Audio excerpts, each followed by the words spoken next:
parole est à Monsieur Bernalicis. Merci, Madame la Présidente. Nous pouvons constater que sur cette loi d'orientation et de programmation du ministère de l'Intérieur, il y a un accord unanime de l'extrême droite jusqu'à la Macronie.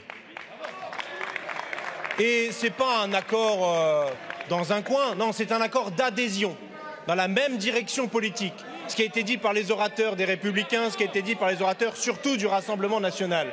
Oui, Monsieur Darmanin, vous allez dans le sens du Rassemblement national avec ce texte de loi, car c'est l'orientation politique que vous définissez là-dedans.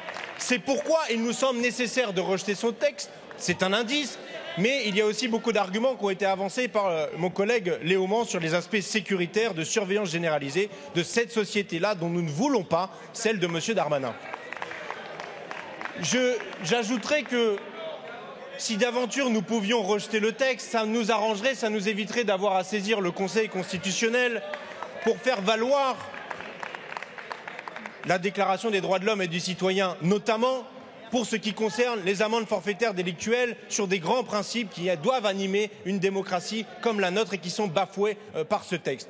Peut-être même que le Conseil constitutionnel considérera que tout ce qui a été raconté, les emphases et le fait d'en ajouter davantage sur les refus d'obtempérer en augmentant l'échelle des peines sera peut-être tout simplement jugé inconstitutionnel, car Cavalier, c'est peut-être l'épilogue de tous ces débats où vous avez été dans la surenchère permanente plutôt que de poser des questions qui permettent de régler le problème, d'être à la cause, d'avoir une politique de sécurité publique, de sûreté qui soit efficace, ce que vous ne faites pas.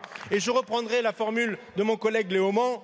Face à cette impression de sécurité, oui, il faut rejeter ce texte pour avoir une vraie sécurité, la sécurité sociale.